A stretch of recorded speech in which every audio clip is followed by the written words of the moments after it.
ਅੱਜ ਦੀ ਇਸ press conference ਦੇ ਵਿੱਚ ਮੇਰੇ ਨਾਲ ਬੈਠੇ ਜ਼ਿਲ੍ਹੇ ਦੇ ਜ਼ਿਲ੍ਹਾ ਪ੍ਰਧਾਨ ਸਰਦਾਰ ਰਣਦੀਪ ਸਿੰਘ ਦਿਓਲ ਜੀ, ਕਿਸਾਨ ਮੋਰਚਾ ਦੇ ਪੰਜਾਬ ਦੇ ਜਨਰਲ ਸੈਕਟਰੀ ਸਰਦਾਰ ਮਨਿੰਦਰ ਸਿੰਘ ਕਪਿਆਲ ਜੀ, ਦੋਨੋਂ ਮਹਾਮੰਤਰੀ ਇੱਥੋਂ ਦੇ ਮੰਡਲ ਪ੍ਰਧਾਨ ਸਾਹਿਬਾਨ ਤੇ ਬਾਕੀ ਸਾਰੇ ਜਿੰਨੇ ਵੀ ਮੇਰੇ ਪ੍ਰੈਸ ਵਾਲੇ ਵੀਰ, ਸਾਰੇ ਸੀਨੀਅਰ ਪੱਤਰਕਾਰ, ਸਾਰਿਆਂ ਨੂੰ ਸਭ ਤੋਂ ਪਹਿਲਾਂ ਤੋਂ ਮੇਰੀ ਗੁਰੂ ਫਤਿਹ ਪ੍ਰਵਾਨ ਕਰਿਓ। ਵਾਹਿਗੁਰੂ ਜੀ ਕਾ ਖਾਲਸਾ, ਸ੍ਰੀ ਵਾਹਿਗੁਰੂ ਜੀ ਕੀ ਫਤਿਹ। ਜਿਹੜਾ ਅੱਜ ਦਾ ਪ੍ਰੈਸ ਦੇ ਨਾਲ ਰੂਬਰੂ ਹੋਣ ਦਾ ਮਕਸਦ ਹੈ, 8 ਸਾਲ ਜਿਹੜੇ ਹੈ ਕੇਂਦਰ ਦੀ ਜਿਹੜੀ ਮੋਦੀ ਸਾਹਿਬ ਦੀ ਸਰਕਾਰ ਹੈ ਭਾਜਪਾ ਦੀ, ਉਹਦੇ 8 ਸਾਲ ਪੂਰੇ ਹੋਣ ਤੇ ਜਿੱਥੇ ਦੇਸ਼ ਦੇ ਵਿੱਚ ਪਾਰਟੀ ਦੇ ਵਰਕਰਾਂ ਦੇ ਨਾਲ ਰਾਬਤਾ ਕਰਨ ਦੇ ਲਈ ਕਾਇਮ ਆਮ ਲੋਕਾਂ ਦੇ ਵਿੱਚ ਜਾ ਕੇ ਉਹਨਾਂ ਨੂੰ ਪਾਰਟੀ ਦੇ ਨਾਲ ਜੋੜਨ ਦੇ ਲਈ 8 ਸਾਲ ਦੀਆਂ ਸਰਕਾਰ ਦੀਆਂ ਪ੍ਰਾਪਤੀਆਂ ਜਿਹੜੀਆਂ ਲੋਕਾਂ ਤੱਕ ਪਹੁੰਚਾਉਣ ਦੇ ਲਈ ਵੱਖ-ਵੱਖ ਪ੍ਰੋਗਰਾਮ ਪਾਰਟੀ ਵੱਲੋਂ ਰੱਖੇ ਗਏ ਸੀ, ਜਿਹਦੇ 'ਚ ਅੱਜ ਦੇ ਦਿਨ ਜਿਹੜੇ ਸਾਡੇ ਪੰਜਾਬ ਦੇ ਜਿੰਨੇ ਪ੍ਰਸ਼ਾਸਨਿਕ ਜ਼ਿਲ੍ਹੇ ਹੈ, ਉਹ ਸਾਰੇ ਪ੍ਰਸ਼ਾਸਨਿਕ ਜ਼ਿਲ੍ਹਿਆਂ 'ਤੇ ਪ੍ਰੈਸ ਕਾਨਫਰੰਸ ਦੀ ਜਿਹੜੀ ਹੈ ਉਹ ਕੀਤੀਆਂ ਜਾਣੀਆਂ ਸੀ। ਉਸੇ ਲੜੀ ਦੇ ਤਹਿਤ ਮੇਰੀ ਡਿਊਟੀ ਪਾਰਟੀ ਵੱਲੋਂ ਤੁਹਾਡੇ ਸੰਗਰੂਰ ਜ਼ਿਲ੍ਹੇ ਦੇ ਵਿੱਚ ਲਾਈ ਗਈ ਸੀ। ਸੋ ਅੱਜ ਉਸੇ ਲੜੀ ਦੇ ਤਹਿਤ ਮੈਂ ਤੁਹਾਡੇ ਸਾਰਿਆਂ ਦੇ ਦਰਸ਼ਨ ਕਰਨ ਲਈ ਹਾਜ਼ਰ ਹੋਇਆ। ਪਿਛਲੇ 8 ਸਾਲਾਂ ਦੀ ਜਿਹੜੀ ਮੋਦੀ ਸਾਹਿਬ ਦੀ ਸਰਕਾਰ ਹੈ, ਉਹਨੇ ਜਿਸ ਢੰਗ ਦੇ ਨਾਲ ਹਿੰਦੁਸਤਾਨ ਦੇ ਵਿੱਚ ਕੰਮ ਕੀਤਾ, 2014 ਤੋਂ ਪਹਿਲਾਂ ਜਿਹੜਾ ਇੱਕ ਦੇਸ਼ ਦੇ ਵਿੱਚ ਅਰਾਜਕਤਾ ਵਾਲਾ ਮਾਹੌਲ ਬਣਿਆ ਸੀ, 2014 ਤੋਂ ਪਹਿਲਾਂ ਜੋ ਹਰ ਰੋਜ਼ ਇੱਕ ਨਿਤ ਨਵੇਂ ਘਪਲਿਆਂ ਸਰਕਾਰ ਕੇਂਦਰ ਦੀ ਵਿੱਚੋਂ ਉੱਠ ਕੇ ਸਾਹਮਣੇ ਆਉਂਦਾ ਸੀ ਤੇ ਕਿੰਨੀਆਂ ਜੀਰੋਆਂ ਉਹਨਾਂ ਘਪਲਿਆਂ ਦੇ ਪਿੱਛੇ ਲੱਗਦੀਆਂ ਸੀ। ਸਾਡੇ ਵਰਗੇ ਜਿਹੜੇ ਵਿਅਕਤੀ ਆ ਉਹਨਾਂ ਨੂੰ ਉਹਨਾਂ ਜੀਰੋਆਂ ਦੀ ਗਿਣਤੀ ਵੀ ਨਹੀਂ ਸੀ ਪਤਾ ਹੁੰਦੀ। ਪਰ 2014 ਤੋਂ ਬਾਅਦ ਜਦੋਂ ਤੋਂ ਨਰਿੰਦਰ ਮੋਦੀ ਜੀ ਪ੍ਰਧਾਨ ਮੰਤਰੀ ਬਣੇ, ਉਹਨਾਂ ਨੇ ਜਿੱਥੇ ਦੇਸ਼ ਨੂੰ ਮਜ਼ਬੂਤੀ ਪ੍ਰਦਾਨ ਕੀਤੀ, ਦੇਸ਼ ਦੇ ਲੋਕਾਂ ਨੂੰ ਇਹ ਮਹਿਸੂਸ ਹੋਣ ਲੱਗਿਆ ਕਿ ਸਰਕਾਰ ਕਿਸ ਤਰ੍ਹਾਂ ਕੰਮ ਕਰਦੀ ਹੈ ਦੇਸ਼ ਦੇ ਲੋਕਾਂ ਦੇ ਲਈ। ਦੇਸ਼ ਦੇ ਵਿੱਚੋਂ ਜਿਹੜੇ ਘਪਲੇ ਸੀ, ਵੱਡੇ ਲੈਵਲ ਦੇ ਘਪਲੇ, ਉਹਨਾਂ ਨੂੰ ਬਿਲਕੁਲ ਬੰਦ ਕੀਤਾ। ਅੱਜ 8 ਸਾਲ ਜਿਹੜੇ ਆ ਬੀਤਣ ਦੇ ਬਾਵਜੂਦ ਕੋਈ 1 ਰੁਪਈਏ ਦੀ ਜਿਹੜੀ ਹੈ ਸੈਂਟਰ ਦੇ ਵਿੱਚ ਕਰਪਸ਼ਨ ਦਾ ਕੋਈ ਕੇਸ ਸਾਹਮਣੇ ਨਹੀਂ ਆਇਆ, ਕਿਉਂਕਿ ਮੋਦੀ ਸਾਹਿਬ ਦੀ ਜਿਹੜੀ ਸੋਚ ਹੈ, ਭਾਰਤੀ ਜਨਤਾ ਪਾਰਟੀ ਦੀ ਜਿਹੜੀ ਸਰਕਾਰ ਦੀ ਸੋਚ ਹੈ, ਉਹ ਇੱਕੋ ਹੀ ਸੋਚ ਹੈ ਕਿ ਲੋਕਾਂ ਨੂੰ ਸਾਫ਼ ਸੁਥਰਾ ਪ੍ਰਸ਼ਾਸਨ, ਭ੍ਰਿਸ਼ਟਾਚਾਰ ਮੁਕਤ ਪ੍ਰਸ਼ਾਸਨ ਤੇ ਲੋਕਾਂ ਦੇ ਲਈ ਕੰਮ ਕਰਨ ਵਾਲੀ ਸਰਕਾਰ ਦਾ ਸੁਪਨਾ ਜਿਹੜਾ ਦੇਖਿਆ ਸੀ, ਉਸ ਨੂੰ ਅਸੀਂ ਪੂਰਾ ਕਰਕੇ ਹਿੰਦੁਸਤਾਨ ਦੇ ਵਿੱਚ ਚੱਲ ਰਹੇ ਹਾਂ। ਇਹਦੇ ਵਿੱਚ ਜਿੱਥੇ ਸਰਕਾਰ ਨੇ ਪਿਛਲੇ 8 ਸਾਲਾਂ ਤੋਂ ਲਗਾਤਾਰ ਅਣਥੱਕ ਮਿਹਨਤ ਤੇ ਕੰਮ ਕੀਤਾ, ਅੱਜ ਦੇਸ਼ ਦੇ ਨੌਜਵਾਨ ਜਿਹੜੇ ਹੈ ਵਿਦੇਸ਼ਾਂ 'ਚੋਂ ਜਾਣ ਦੀ ਬਜਾਏ, ਠੀਕ ਆ ਸਾਡੇ ਪੰਜਾਬ ਦੇ ਵਿੱਚ ਵਿਦੇਸ਼ਾਂ ਨੂੰ ਬੜੀ ਦੌੜ ਲੱਗੀ ਹੋਈ ਆ, ਪਰ ਦੇਸ਼ ਦੇ ਬਾਕੀ ਹਿੱਸਿਆਂ ਦੇ ਵਿੱਚ ਪ੍ਰਧਾਨ ਮੰਤਰੀ ਸਾਹਿਬ ਦੀਆਂ ਨੀਤੀਆਂ ਦੇ ਕਰਕੇ ਜੋ ਸਟਾਰਟਅਪ ਉਹਨਾਂ ਨੇ ਪ੍ਰੋਗਰਾਮ ਦਿੱਤਾ ਸੀ, ਦੇਸ਼ ਦਾ ਨੌਜਵਾਨ ਅੱਜ ਪੰਜਾਬ ਦੇ ਵਿੱਚ ਉਸ ਸਟਾਰਟਅਪ ਪ੍ਰੋਗਰਾਮ ਦੇ ਥਰੂ ਹਿੰਦੁਸਤਾਨ ਦੇ ਵਿੱਚ ਰਹਿ ਕੇ ਹੀ ਆਪਣੇ ਕੰਮਕਾਰ ਸ਼ੁਰੂ ਕਰਕੇ ਜਿੱਥੇ ਆਪਣੀ ਰੋਜ਼ੀ ਰੋਟੀ ਦਾ ਸਾਧਨ ਪੈਦਾ ਕਰ ਰਿਹਾ, ਉੱਥੇ ਦੇਸ਼ ਦੀ ਵੀ ਜਿਹੜੀ ਹੈ ਉਹ ਸੇਵਾ ਕਰ ਰਿਹਾ। ਇਹਦੇ ਨਾਲ ਲੋਕਾਂ ਦੀ ਆਰਥਿਕ ਹਾਲਤ ਤੇਜ਼ੀ ਨਾਲ ਸੁਧਰੀ ਹੈ, ਦੇਸ਼ ਦੀ ਆਰਥਿਕ ਹਾਲਤ ਵੀ ਜਿਹੜੀ ਆ ਉਹ ਤੇਜ਼ੀ ਨਾਲ ਸੁਧਰੀ ਹੈ। ਕਰੋਨਾ ਮਹਾਮਾਰੀ ਕਾਰਨ ਉੱਤਰੀ ਵਿਸ਼ਵ ਵਿਆਪੀ ਮੰਦੀ ਵਿੱਚ ਭਾਰਤ ਨੂੰ ਆਰਥਿਕ ਸੰਕਟ ਦੇ ਵਿੱਚੋਂ ਕੱਢਣ ਲਈ ਮੋਦੀ ਸਰਕਾਰ ਨੇ ਇਹਨਾਂ ਨੌਜਵਾਨਾਂ ਦੇ ਫੈਸਲੇ ਨੂੰ ਇੱਕ ਨਵੀਂ ਦਿਸ਼ਾ ਤੇ ਉਡਾਨ ਦਿੱਤੀ ਸੀ।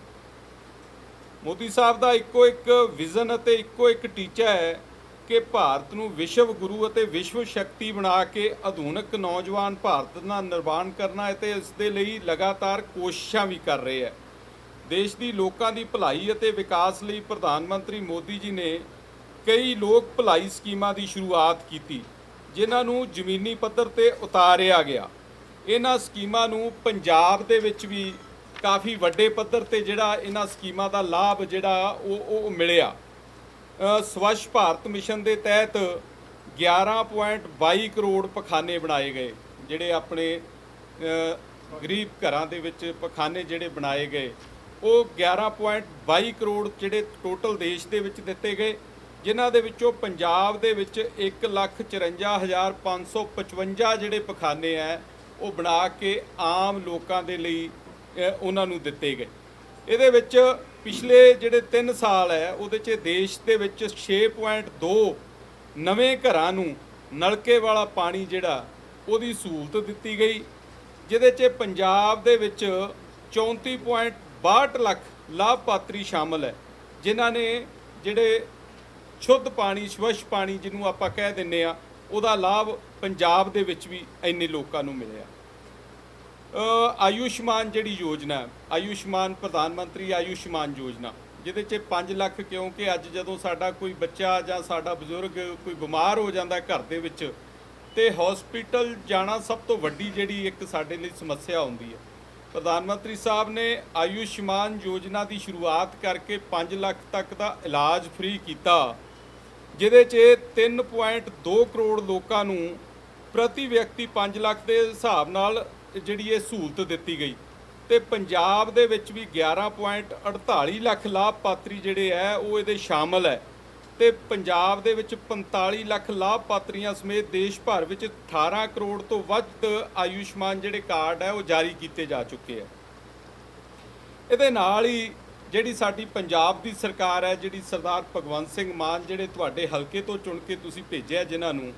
ਉਹਨਾਂ ਨੇ ਉਸ ਆਯੁਸ਼ਮਾਨ ਯੋਜਨਾ ਦਾ ਜਿਹੜਾ ਪੈਸਾ ਆ ਰਿਹਾ ਸੀ ਸੈਂਟਰ ਵੱਲੋਂ ਉਹ ਹਸਪੀਟਲਾਂ ਨੂੰ ਦੇਣ ਦੀ ਬਜਾਏ ਉਹ ਪੈਸਾ ਰੋਕ ਲਿਆ ਸੀ, ਜਿਹਦੇ ਕਰਕੇ ਪਿਛਲੇ ਦਿਨਾਂ ਦੇ ਵਿੱਚ ਉਹ ਸਕੀਮ ਜਿਹੜੀ ਆ ਪੰਜਾਬ ਦੇ ਵਿੱਚ ਬੰਦ ਹੋ ਗਈ ਸੀ। ਇਹ ਫਰਕ ਹੈ ਨਾ ਕਿ ਇੱਕ ਲੋਕਾਂ ਦੇ ਲਈ ਜੇ ਪੈਸਾ ਕੇਂਦਰ ਭੇਜ ਰਿਹਾ ਹੈ ਤੇ ਸਾਡੀ ਸੂਬੇ ਦੀ ਸਰਕਾਰ ਉਸ ਪੈਸੇ ਨੂੰ ਜਿਹੜੇ ਲਾਭਪਾਤਰੀ ਆ ਉਹਨਾਂ ਨੂੰ ਨਾ ਦੇ ਕੇ ਹੋਰ ਹੈੱਡ ਦੇ ਵਿੱਚ ਖਰਚ ਕਰਕੇ ਲੋਕਾਂ ਦਾ ਬੜਾ ਵੱਡਾ ਉਹਨਾਂ ਨੇ ਇਹਦੇ ਵਿੱਚ ਨੁਕਸਾਨ ਕੀਤਾ ਗਿਆ। ਕਰੋਨਾ ਕਾਲ ਪਿੱਛੇ ਜਦੋਂ ਆਇਆ ਤੇ ਸਭ ਤੋਂ ਪਹਿਲਾਂ ਹਿੰਦੁਸਤਾਨ ਜਿਹੜਾ ਹੈ ਅਸੀਂ ਵੈਕਸੀਨ ਜਿੱਥੇ ਤਿਆਰ ਕਰਕੇ ਦੇਸ਼ ਦੇ ਲੋਕਾਂ ਨੂੰ ਦਿੱਤੀ, ਉੱਥੇ ਵਿਦੇਸ਼ਾਂ ਨੂੰ ਵੀ ਦਿੱਤੀ। ਦੇਸ਼ ਦੇ ਵਿੱਚ ਹੁਣ ਤੱਕ ਜਿਹੜਾ ਕਰੋਨਾ ਕਾਲ ਦੇ ਵਿੱਚ ਤਕਰੀਬਨ 190 ਕਰੋੜ ਤੋਂ ਵੱਧ ਲੋਕਾਂ ਨੂੰ ਮੁਫਤ ਜਿਹੜਾ ਟੀਕਾਕਰਨ ਕੀਤਾ ਗਿਆ, ਜਿਹਦੇ 'ਚ ਇਕੱਲੇ ਪੰਜਾਬ ਦੇ ਵਿੱਚ 4.22 ਕਰੋੜ ਲੋਕਾਂ ਨੂੰ ਡਬਲ ਡੋਜ਼ ਜਿਹੜੀ ਹੈ ਉਹ ਫ੍ਰੀ ਦਿੱਤੀ ਗਈ। ਕਿਉਂਕਿ ਜਦੋਂ ਤੁਸੀਂ ਹਸਪੀਟਲਾਂ ਦੇ ਵਿੱਚ ਜਾ ਕੇ ਉਹਦਾ ਪ੍ਰਾਈਸ ਚੈੱਕ ਕਰੋਗੇ, ਮੇਰਾ ਖਿਆਲ 700-800 ਰੁਪਏ ਤੋਂ ਲੈ ਕੇ 1500 ਰੁਪਏ ਤੱਕ ਉਹ ਇੰਜੈਕਸ਼ਨ ਦਿੱਤਾ ਜਾਂਦਾ ਸੀ। ਪਰ ਪ੍ਰਧਾਨ ਮੰਤਰੀ ਸਾਹਿਬ ਨੇ ਕਰੋਨਾ ਕਾਲ ਦੇ ਵਿੱਚ ਟੋਟਲ ਦੇਸ਼ ਦੇ ਲੋਕਾਂ ਲਈ ਉਹ ਫ੍ਰੀ ਵੈਕਸੀਨ ਜਿਹੜੀ ਹੈ ਉਹ ਦਿੱਤੀ ਗਈ। ਇਹਦੇ ਨਾਲ ਹੀ ਪ੍ਰਧਾਨ ਮੰਤਰੀ ਸਾਹਿਬ ਨੇ ਜਿਹੜੀ ਕਿਸਾਨ ਸਨਮਾਨ ਨਿਧੀ ਯੋਜਨਾ ਦੀ ਜਿਹੜੀ ਸ਼ੁਰੂਆਤ ਕੀਤੀ ਸੀ, ਤੇ ਇਹਦੇ 'ਚ ਪੰਜਾਬ ਦੇ ਵਿੱਚ ਜਿਹੜੇ ਕਿਸਾਨ ਹੈ 23,38,000 ਕਿਸਾਨਾਂ ਨੂੰ 3951 ਕਰੋੜ ਰੁਪਈਆ ਜਿਹੜਾ ਹੁਣ ਤੱਕ ਹੈ ਤਕਰੀਬਨ 4000 ਕਰੋੜ ਰੁਪਈਆ ਪ੍ਰਧਾਨ ਮੰਤਰੀ ਸਨਮਾਨ ਨਿਧੀ ਯੋਜਨਾ ਦੇ ਤਹਿਤ ਪੰਜਾਬ ਦੇ ਜਿਹੜੇ ਕਿਸਾਨ ਹੈ ਉਹਨਾਂ ਦੇ ਖਾਤਿਆਂ 'ਚ ਵੀ ਇਹ ਪੈਸੇ ਪਏ ਹੈ। ਲੋਕਾਂ ਨੂੰ ਸਸਤੀਆਂ ਦਵਾਈਆਂ ਜਿਹੜੀਆਂ ਉਪਲਬਧ ਕਰਾਉਣੀਆਂ। ਆਯੁਸ਼ਮਾਨ ਭਾਰਤ ਯੋਜਨਾ ਤਹਿਤ 2857 ਤੰਦਰੁਸਤੀ ਕੇਂਦਰ ਖੋਲ੍ਹੇ ਗਏ, ਜਿਨ੍ਹਾਂ ਵਿੱਚੋਂ 18 ਮਈ 2022 ਤੱਕ 1,45,88,537 ਲੋਕਾਂ ਦੀ ਜਾਂਚ ਕੀਤੀ ਗਈ। ਆਯੁਸ਼ਮਾਨ ਭਾਰਤ ਜਨ ਆਰੋਗਿਆ ਯੋਜਨਾ, ਇਹਦੇ 'ਚ ਵੀ ਜਿਹੜੇ ਹੈ 1033 ਹਸਪਤਾਲਾਂ ਵਿੱਚ 11.84 ਲੱਖ ਲੋਕਾਂ ਦਾ 1372.2 ਕਰੋੜ ਰੁਪਏ ਦਾ ਮੁਫਤ ਇਲਾਜ ਕੀਤਾ ਗਿਆ। ਇਹਦੇ ਨਾਲ ਹੀ ਜਿਹੜਾ ਬਹੁਤ ਹੀ ਜਿਹੜਾ ਪੰਜਾਬ ਹੈ ਸਰਹੱਦੀ ਸੂਬਾ ਹੈ, ਸੰਵੇਦਨਸ਼ੀਲ ਸੂਬਾ ਹੈ। ਇੱਕ ਭਾਰਤ ਵਿਰੋਧੀ ਤਾਕਤਾਂ ਜਿਹੜੀਆਂ ਪੰਜਾਬ ਦੇ ਅਮਨ ਸ਼ਾਂਤੀ ਤੇ ਭਾਈਚਾਰਕ ਸਾਂਝ ਦੇ ਮਾਹੌਲ ਨੂੰ ਅੱਗ ਲਾਉਣ ਦੇ ਲਈ ਹਰ ਸਮੇਂ ਜਿਹੜਾ ਹੈ ਉਹ ਤਤਪਰ ਰਹਿੰਦੀਆਂ। ਇਸ ਲਈ ਜਿਹੜੀ ਮੋਦੀ ਸਾਹਿਬ ਦੀ ਸਰਕਾਰ ਹੈ ਉਹਨਾਂ ਨੇ ਪਿੱਛੇ ਜੇ ਇੱਕ ਫੈਸਲਾ ਲਿਆ ਸੀ, ਕਿਉਂਕਿ ਆਪਣੇ ਹਿੰਦੁਸਤਾਨ ਦੇ ਵਿੱਚ ਪੰਜਾਬ ਦੇ ਜਿਹੜੀ ਨਾਲ ਲੱਗਦੀ ਸਰਹੱਦ ਹੈ ਉੱਥੋਂ ਜਿੱਥੇ ਅਸਲਾ ਆ ਰਿਹਾ ਗੈਰ ਕਾਨੂੰਨੀ, ਉੱਥੋਂ ਨਸ਼ੇ ਦੀ ਸਪਲਾਈ, ਚਿੱਟਾ ਜਿਹਨੇ ਅੱਜ ਸਾਡੇ ਪੰਜਾਬ ਦੇ ਬਹੁਤ ਸਾਰੇ ਘਰ, ਬਹੁਤ ਸਾਰੀਆਂ ਮਾਵਾਂ ਦੇ ਪੁੱਤ ਖੋਏ, ਉਹਦੀ ਸਪਲਾਈ ਨਿਰੰਤਰ ਆ ਰਹੀ ਸੀ। ਉਹਦੇ ਨਾਲ ਜਿਹੜਾ ਪਰਸੋਂ ਚੌਥੇ ਥੋੜੇ ਦਿਨ ਪਹਿਲਾਂ ਪੰਜਾਬ ਦੇ ਵਿੱਚ ਆਪਣੇ ਗੁਆਂਢ ਦੇ ਵਿੱਚ ਸਿੱਧੂ ਮੂਸੇਵਾਲੇ ਜਿਹੜੇ ਗਾਇਕ ਸੀ ਉਹਨਾਂ ਦੀ ਜਿਹੜੀ ਹੱਤਿਆ ਹੋਈ ਹੈ, ਕਤਲ ਹੋਇਆ ਹੈ, ਉਸ ਹੱਤਿਆ ਦੇ ਵਿੱਚ ਜਿਹੜਾ ਹਥਿਆਰ ਯੂਜ਼ ਕੀਤਾ ਗਿਆ, ਜਿਹੜਾ ਰਸ਼ੀਅਨ ਮਿਲਟਰੀ ਦੇ ਕੋਲ ਹਥਿਆਰ ਸੀ, ਉਹ ਹਥਿਆਰ ਅੱਜ ਤੱਕ ਹਿੰਦੁਸਤਾਨ ਦੇ ਵਿੱਚ ਹੈ ਹੀ ਨਹੀਂ ਸੀ। ਉਹੋ ਜਿਹੇ ਹਥਿਆਰਾਂ ਦੀ ਜਿਹੜੀ ਸਪਲਾਈ ਹੈ ਉਹ ਇੱਥੇ ਲਗਾਤਾਰ ਜਿਹੜੇ ਸਮਾਜ ਵਿਰੋਧੀ ਤੱਤ ਹੈ ਉਹਨਾਂ ਦੀ ਘੁਸਪੈਠ ਵੱਧਦੀ ਜਾ ਰਹੀ ਸੀ। ਸੋ ਮੋਦੀ ਸਾਹਿਬ ਦੀ ਸਰਕਾਰ ਨੇ ਇੱਕ ਫੈਸਲਾ ਕੀਤਾ ਕਿ ਸਾਰੇ ਦੇਸ਼ ਦੇ ਵਿੱਚ ਜਿਹੜੀ ਸਰਹੱਦ ਹੈ ਉਹਦੇ ਤੋਂ 50 ਕਿਲੋਮੀਟਰ ਦੀ ਦੂਰੀ ਅੰਦਰ ਤੱਕ ਜਿਹੜੀ BSF ਹੈ ਉਹ ਕੰਟਰੋਲ ਕਰੂਗੀ। ਉਦੋਂ ਸਾਡੇ ਲੋਕਾਂ ਨੇ ਇਸ ਗੱਲ ਦਾ ਵਿਰੋਧ ਕੀਤਾ ਸੀ ਕਾਫੀ ਜ਼ਿਆਦਾ, ਪਰ ਇਸ ਗੱਲ ਦੇ ਜਿਹੜੇ ਹੈ ਉਹ ਸਿੱਟੇ ਹੁਣ ਸਾਹਮਣੇ ਆਉਣੇ ਸ਼ੁਰੂ ਹੋਏ ਆ। ਪਿਛਲੇ ਦਿਨਾਂ ਦੇ ਵਿੱਚ ਕਿੱਡੀਆਂ ਵੱਡੀਆਂ ਖੇਪਾਂ ਜਿਹੜੀਆਂ ਨਸ਼ੇ ਦੀਆਂ ਫੜੀਆਂ ਗਈਆਂ ਔਰ ਕਿੰਨੇ ਸਮਗਲਰ ਫੜੇ ਗਏ, ਕਿੰਨੇ ਜਿਹੜੇ ਸਮਾਜ ਵਿਰੋਧੀ ਤੱਤ ਨੇ ਉਹਨਾਂ ਨੂੰ ਫੜ ਕੇ ਸਰਕਾਰ ਨੇ ਅੰਦਰ ਦਿੱਤਾ ਗਿਆ। ਉਹਦੇ ਨਾਲ ਹੀ ਜਿਹੜਾ ਪੰਜਾਬ ਨਾਲ ਤੇ ਖਾਸ ਕਰਕੇ ਪੰਜਾਬ ਦੇ ਸਿੱਖਾਂ ਨਾਲ ਜਿਹੜਾ ਮੋਦੀ ਸਾਹਿਬ ਦਾ ਬਹੁਤ ਜ਼ਿਆਦਾ ਲਗਾਓ ਰਿਹਾ ਹੈ, ਕਿਉਂਕਿ ਹਮੇਸ਼ਾ ਬਹੁਤ ਜ਼ਿਆਦਾ ਪਿਆਰ ਤੇ ਸਤਿਕਾਰ ਮੋਦੀ ਸਾਹਿਬ ਨੇ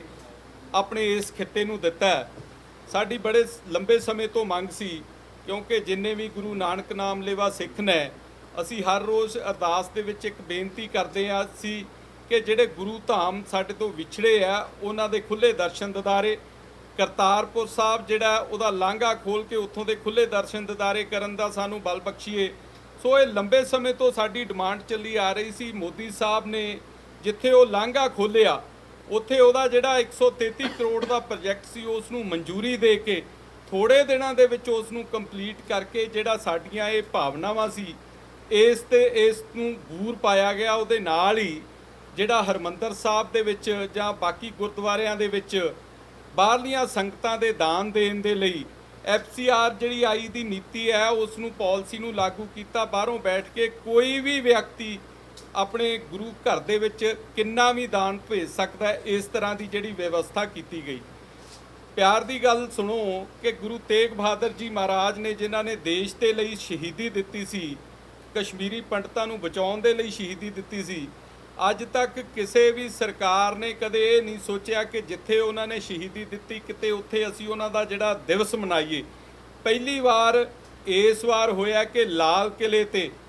ਪ੍ਰਧਾਨ ਮੰਤਰੀ ਸਾਹਿਬ ਦੀ ਹਾਜ਼ਰੀ ਦੇ ਵਿੱਚ ਕੇਂਦਰ ਦੀ ਸਰਕਾਰ ਵੱਲੋਂ ਸਿੱਖ ਜਥੇਬੰਦੀਆਂ ਨੂੰ ਨਾਲ ਲੈ ਕੇ ਗੁਰੂ ਤੇਗ ਬਹਾਦਰ ਜੀ ਦਾ ਜਿਹੜਾ ਦਿਵਸ ਸੀਗਾ ਉਸ ਨੂੰ ਉੱਥੇ ਮਨਾਇਆ ਗਿਆ।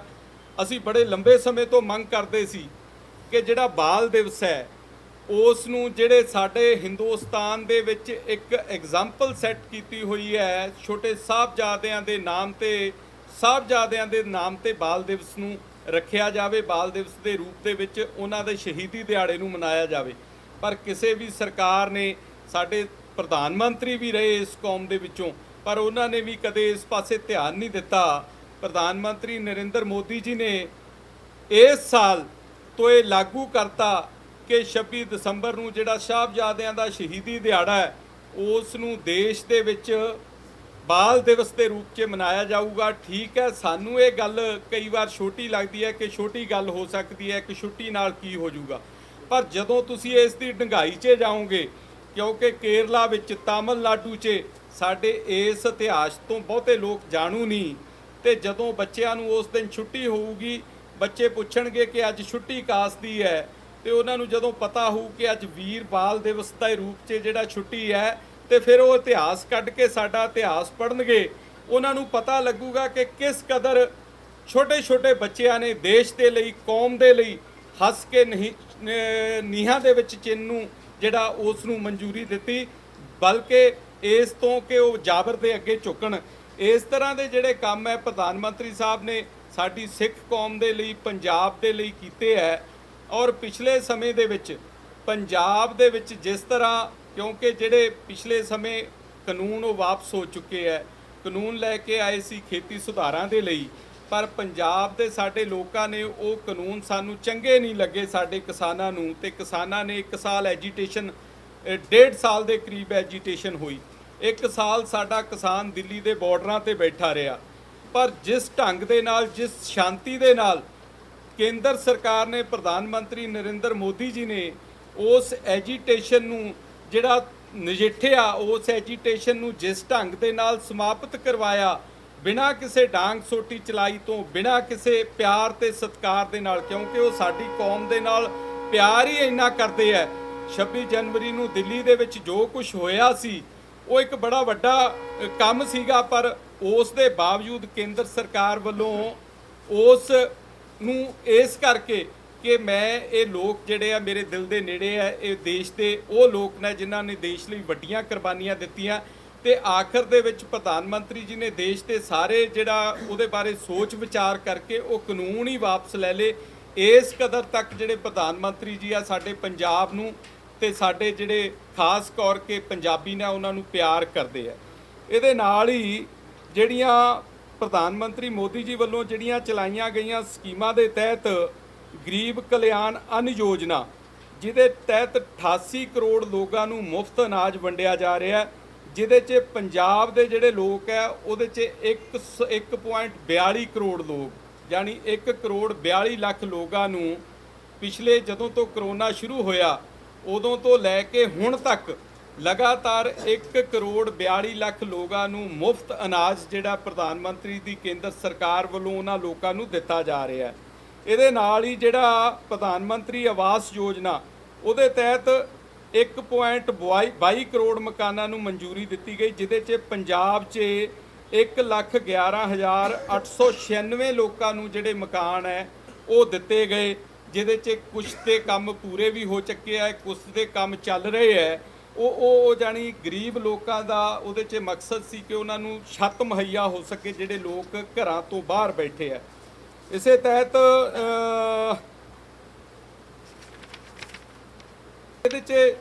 ਹੋਰ ਵੀ ਜਿੰਨੀਆਂ ਸਕੀਮਾਂ ਚੱਲ ਰਹੀਆਂ ਸੀ ਉਹ ਸਾਰੀਆਂ ਤੁਹਾਡੇ ਸਾਹਮਣੇ ਹੈ। ਸੋ ਅੱਜ ਜਿਹੜੀਆਂ ਇਹ ਸਕੀਮਾਂ ਪਿਛਲੇ 8 ਸਾਲ ਤੋਂ ਪ੍ਰਧਾਨ ਮੰਤਰੀ ਜੀ ਵੱਲੋਂ ਦੇਸ਼ ਦੇ ਵਿੱਚ ਪੰਜਾਬ ਦੇ ਵਿੱਚ ਚਲਾਈਆਂ ਜਾ ਰਹੀਆਂ, ਉਹਨਾਂ ਸਕੀਮਾਂ ਨੂੰ ਇਸ ਮੀਡੀਆ ਦੇ ਥਰੂ, ਕਿਉਂਕਿ ਜਿਹੜਾ ਮੀਡੀਆ, ਸੋਸ਼ਲ ਮੀਡੀਆ, ਪ੍ਰੈਸ ਹੈ, ਇਹ ਸਮਾਜ ਦਾ ਚੌਥਾ ਥੰਮ ਹੈ। ਸਮਾਜ ਨੂੰ ਖੜੇ ਰੱਖਣ ਦੇ ਵਿੱਚ ਇੱਕ ਬੜੀ ਵੱਡੀ ਭੂਮਿਕਾ ਇਸ ਮੀਡੀਆ ਦੀ ਹੁੰਦੀ ਹੈ। ਸੋ ਇਸ ਮੀਡੀਆ ਦੇ ਥਰੂ ਅੱਜ ਅਸੀਂ ਆਪਣੀਆਂ ਉਹ ਸਾਰੀਆਂ ਜਿਹੜੀਆਂ ਗੱਲਾਂ, ਜੋ ਸਕੀਮਾਂ, ਜੋ ਕੰਮ ਕੀਤੇ, ਅਸੀਂ ਲੋਕਾਂ ਦੇ ਨਾਲ, ਲੋਕਾਂ ਨੂੰ ਦੱਸਣ ਦੇ ਲਈ, ਜਿੱਥੇ ਸਾਡੀ ਪਾਰਟੀ ਦੇ ਵਰਕਰ ਖੁਦ ਫੀਲਡ ਦੇ ਵਿੱਚ ਜਾ ਕੇ ਲੱਗੇ ਹੋਏ ਆ, ਉੱਥੇ ਪ੍ਰੈਸ ਦੇ ਥਰੂ ਵੀ ਅਸੀਂ ਲੋਕਾਂ ਦੇ ਨਾਲ ਰੂਬਰੂ ਹੋਣ ਦਾ ਜਿਹੜਾ ਇਹ ਰਸਤਾ ਚੁਣਿਆ ਸੀ। ਸੋ ਮੈਂ ਇਸ ਗੱਲ ਦੇ ਲਈ ਫਿਰ ਤੁਹਾਡਾ ਇੱਕ ਵਾਰ ਧੰਨਵਾਦ ਕਰਦਾ ਕਿ ਤੁਸੀਂ ਇਹ ਸਾਰੀਆਂ ਗੱਲਾਂ ਪ੍ਰਧਾਨ ਮੰਤਰੀ ਕੇਂਦਰ ਸਰਕਾਰ ਵੱਲੋਂ ਕੀਤੇ ਹੋਏ ਕੰਮ ਲੋਕਾਂ ਤੱਕ ਪਹੁੰਚਾਉਣ ਦੇ ਲਈ, ਸਾਡੀ ਮਦਦ ਕਰਨ ਦੇ ਲਈ ਇੱਥੇ ਆਏ ਹੋ। ਤੁਹਾਡਾ ਵੀ ਬਹੁਤ-ਬਹੁਤ ਧੰਨਵਾਦ ਕਰਦਾ ਮੈਂ। ਵੈਸੇ ਤਾਂ ਮੈਂ ਧੂਰੀ ਦੇ ਵਿੱਚੋਂ ਲੰਘਦਾ ਰਹਿਣਾ, ਕਿਉਂਕਿ ਹੁਣ ਬਾਈਪਾਸ ਬੰਨ ਕਰਕੇ ਬਾਹਰੋਂ ਬਾਹਰ ਲੰਘ ਜਾਈਦਾ ਹੈ। ਬਿਲਕੁਲ ਠੀਕ ਗੱਲ ਹੈ ਕਿ ਧੂਰੀ ਦੇ ਜਿਹੜਾ ਅੰਦਰਲਾ ਹਿੱਸਾ ਉਹਦੇ ਵਿੱਚ ਬੜੀ ਵੱਡੀ ਸਮੱਸਿਆ ਹੈ। ਸੋ ਇਹ ਫਾਟਕਾਂ ਦੇ ਲਈ ਜੇ ਜਗ੍ਹਾ ਅਵੇਲੇਬਲ ਹੈ, ਕਿਉਂਕਿ ਹੁਣ ਇਸ ਟਾਈਮ ਮੈਨੂੰ ਮੌਜੂਦਾ ਸਥਿਤੀ ਦਾ ਪਤਾ ਨਹੀਂ, ਮੈਂ ਦਿਓਲ ਸਾਹਿਬ ਨੂੰ ਕਹੂੰਗਾ ਜੇ ਇੱਥੇ ਪੁਲ ਲੱਗ ਸਕਦਾ, ਬਿਲਕੁਲ ਸੈਂਟਰ ਦੀ ਸਰਕਾਰ ਨਾਲ ਗੱਲ ਕਰਕੇ ਇੱਥੇ ਪੁਲ ਲਵਾਇਆ ਜਾ ਸਕਦਾ, ਉਹਦੇ 'ਚ ਕੋਈ ਵੱਡੀ ਗੱਲ ਨਹੀਂ ਹੈ।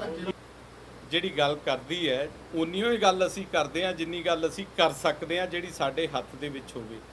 ਔਰ ਅਸੀਂ ਕੋਈ ਇੱਥੇ ਲਾਰੇ ਲਾਉਣ ਦੇ ਲਈ ਨਹੀਂ ਆਏ, ਅਸੀਂ ਤਾਂ ਲੋਕਾਂ ਦੇ ਜਿਹੜੀ ਦੁੱਖ ਤਕਲੀਫ ਹੈ ਉਸ ਨੂੰ ਸੁਣ ਕੇ ਦੂਰ ਕਰਾਉਣ ਦੇ ਲਈ ਆਏ ਹਾਂ। ਸੋ ਜਿਹੜੀ ਇਹ ਤੁਸੀਂ ਫਾਟਕ ਵਾਲੀ ਗੱਲ ਕੀਤੀ ਹੈ, ਬਿਲਕੁਲ ਉਹਦੀ ਅਵੇਲੇਬਿਲਟੀ ਦੇਖ ਕੇ, ਕਿਉਂਕਿ ਦਿਓਲ ਸਾਹਿਬ ਜਿਹੜੇ ਇੱਥੋਂ ਇਲੈਕਸ਼ਨ ਵੀ ਲੜੇ ਸੀ ਪਿਛਲੇ ਸਮੇਂ ਦੇ ਵਿੱਚ, ਠੀਕ ਹੈ, ਕੁਛ ਕਾਰਨਾਂ ਕਰਕੇ ਉਦੋਂ ਅਸੀਂ ਕਿਤੇ ਪਿੱਛੇ ਵੀ ਰਹੇ, ਪਰ ਉਸ ਦੇ ਬਾਵਜੂਦ ਜਿਸ ਤਰ੍ਹਾਂ ਇਹ ਹਲਕੇ ਦੇ ਵਿੱਚ ਵਿਚਰ ਰਹੇ ਹੈ, ਲੋਕਾਂ ਦੀਆਂ ਤਕਲੀਫਾਂ ਦੁੱਖਾਂ ਨੂੰ ਅੱਗੇ ਰੱਖ ਕੇ ਵਿਚਰ ਰਹੇ ਹੈ। ਔਰ ਮੈਂ ਇਹਨਾਂ ਨੂੰ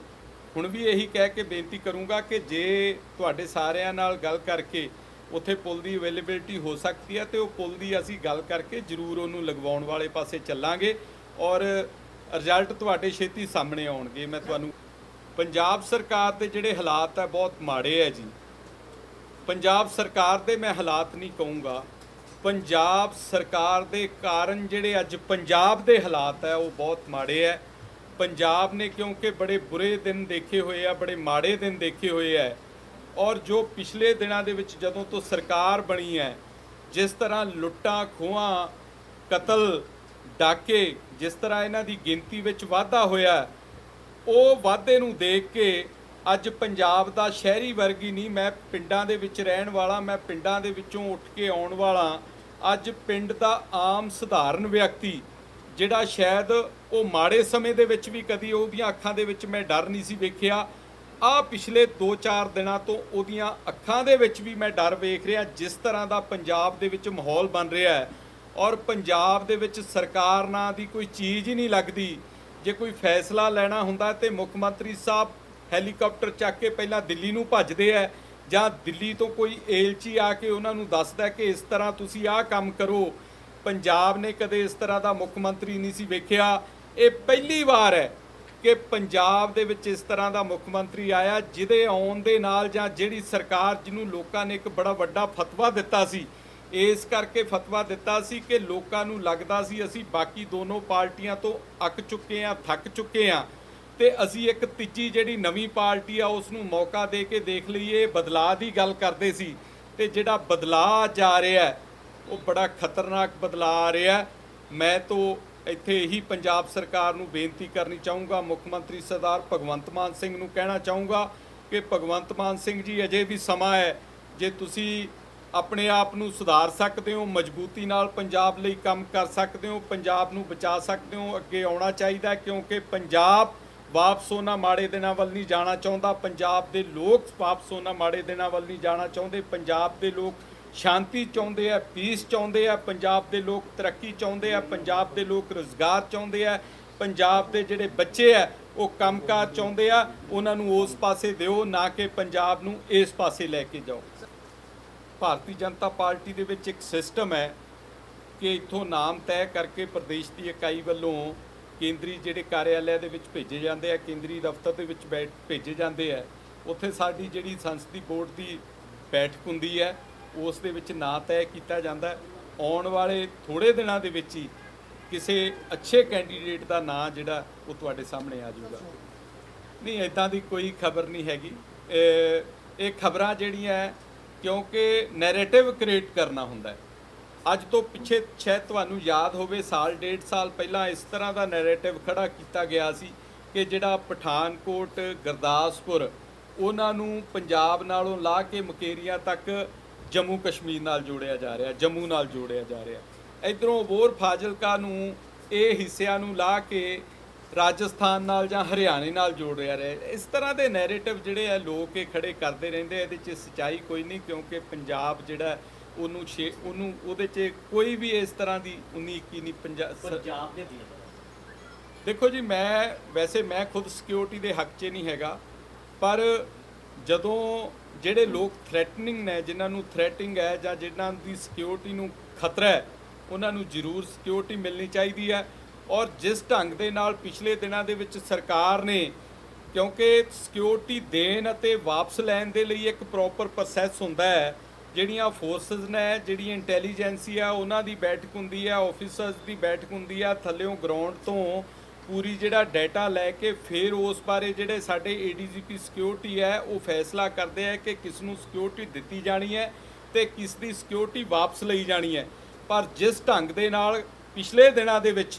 ਸਰਦਾਰ ਭਗਵੰਤ ਸਿੰਘ ਦੀ ਮਾਨ ਦੀ ਸਰਕਾਰ ਨੇ ਬਿਨਾਂ ਉਹ ਕੋਈ ਫੈਸਲੇ ਹੋਏ ਤੋਂ ਸਰਕਾਰ ਦੇ ਆਦੇਸ਼ਾਂ ਤੇ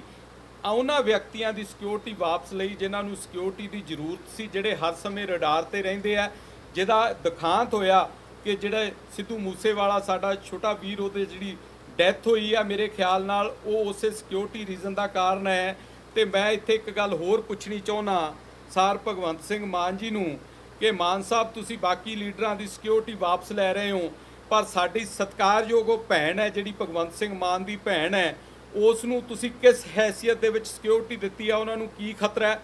ਜਿਹੜੇ ਰਾਘਵ ਚੱਡਾ ਜੀ ਹੈ, ਉਹਨਾਂ ਨੂੰ ਕੀ ਖਤਰਾ ਹੈ ਕਿ ਉਹਨਾਂ ਨੂੰ ਤੁਸੀਂ ਸਿਕਿਉਰਿਟੀ ਦਿੱਤੀ ਹੈ?